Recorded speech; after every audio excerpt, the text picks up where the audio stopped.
Clear to begin descent to surface. Copy. Disengaging. Initiating auxiliary thrusters. Command, we are 20 seconds to atmosphere breach. Initiate burn. Rotate and brake. Primary ignition, set to 30%. Rotating.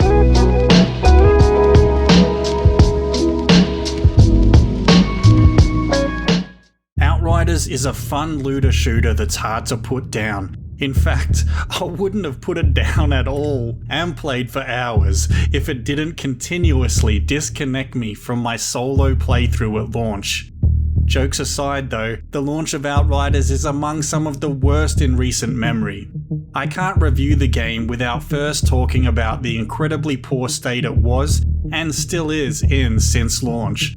The issues haven't been with the gameplay however, but with the online aspects, the peer-to-peer matchmaking, authenticating login troubles, random disconnects, and the now infamous gear wipes with people losing hundreds of hours of progress. From these perspectives, the game just wasn't ready for launch and should be criticised for it. However, and I know it's a cop-out to say it, but these issues will get ironed out, and when they do, there's a really enjoyable game to be found here. Nations, exile. Who the hell are you? Outrider. Impossible.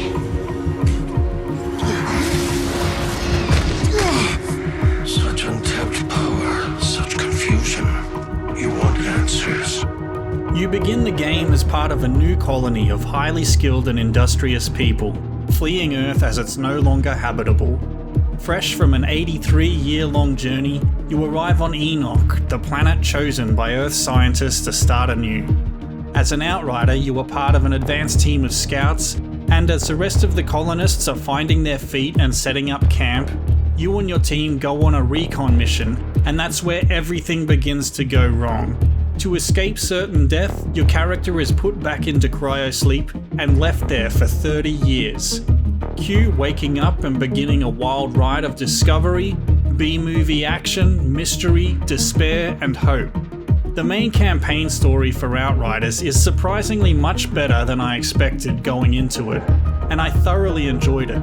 The pacing, character development, and humour is all great, and if you really want to dive in deep, there is a lot of lore and information you can read up on throughout your playthrough, and while the main story might seem a little B-movie sometimes, the side quests can be quite touching and add a lot more depth to the story.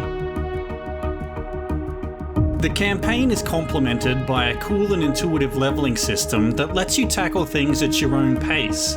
You have your normal character level, plus the world tier levels, and in the end game you have challenge tiers. Each time you level up, the enemies scale with you, and the world tiers are where you can choose to set your challenge. By setting your world tier higher, you increase the chance of rare loot drops, but your enemies will scale higher than your current level.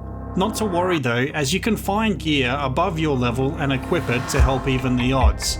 This offers a solid challenge, or if you'd like, you can lower the world tier level and live out your power fantasy as a superhuman badass destroying all who stand in your way. There is a noticeably high skill ceiling in that if you just want to use the highest level gear, you'll eventually hit a brick wall.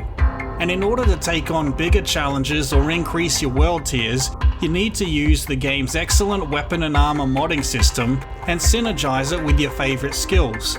This opens up a wide variety of build options to suit whatever playstyle you'd like, and really allows you to experiment. Respecking doesn't cost any materials, so you can change things up as often as you like to try new things, and being able to easily interchange a heap of mods for a small material cost, or level up your god-rolled gear if you found it earlier in your quest, it's very welcoming to players new to the looter shooter genre and easy to learn what otherwise might sound a little daunting. Loot drops at a steady pace, and in the end game the loot explosions are extremely satisfying, giving you a bunch of new gear to sift through. Without a transmog system in place however, it does limit how fashionable you can be if you want to min-max your gear. The motivation for the player here isn't really about the multitude of loot available, but more about theory crafting, min-maxing, and perfecting your class build.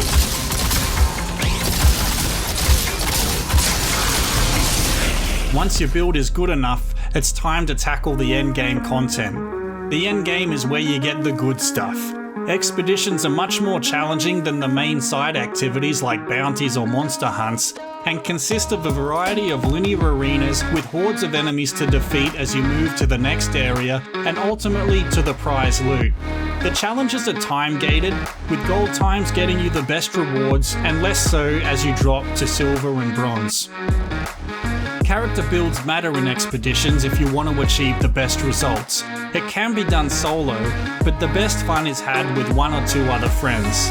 There's been some negative reactions to the challenges being timed, however, as they encourage high DPS or glass cannon builds to complete the best times. And this can create some toxicity within the community if you're matchmaking randomly, as unfortunately, some people might kick you from the group if you're not running an efficient build as they would like. However, I've seen many viable builds that don't rely on pure DPS output, so hopefully with time, people will experiment more and we'll see some cool stuff. Without future additions though, I'm not sure how long the endgame will last some players, as I can imagine it getting repetitive. Enoch is a beautiful planet, and you'll get to explore snowy mountains, forests, deserts and more. The environments, while somewhat linear, have been put together really well to give a feel of openness and the ability to explore off the beaten track a little. The graphics aren't groundbreaking by any means, but they're still very nice to look at, with cool power effects and some nice vistas you'll encounter on your playthrough. You can tell a lot of care and attention to detail has been put into not only the environments, but the characters, weapons and armor as well. There's heaps of cool looking gear for you to use, and some of the legendary stuff has really awesome designs.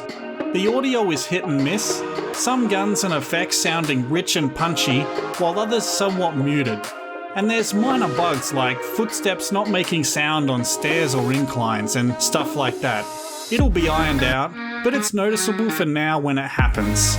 Ambient sounds are done well, though it doesn't seem like they've done anything to utilise the PS5's 3D audio, nor is there any haptic feedback or adaptive trigger implementation. The controls feel good for the most part, with some menu actions feeling unresponsive, and at times I would roll instead of climb a ledge, little things that could annoy someone over time, I suppose.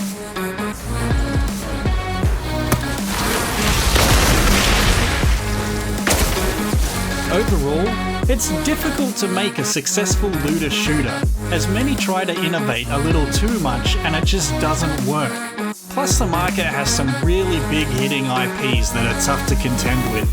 But Outriders has managed to carve its own identity with its over-the-shoulder third-person gameplay, intuitive modding and difficulty leveling system. It's such a shame the launch has been this bad though, as it's certainly marred what has otherwise been a fun and addictive game. Before I give the score, I want to say to anyone considering purchasing the game at the time of this review, just do a little research about the current state of the game beforehand, as it's still suffering from a bug that can wipe your gear and progress. It might be worth waiting a little until that's resolved. I'm giving Outriders a 7 out of 10. A flawed but extremely fun game, and does a lot of things right for a looter shooter. Should it see continued future support with expansions, new skills and gear added over time, it could really become something great. There is a lot of potential here. As always, thank you for watching. If you enjoyed the content, please consider leaving a like or even subscribing as well, because I would really like that. I value your feedback, so if you have any at all, please leave a comment and I'd really appreciate it. Thanks again, and take care.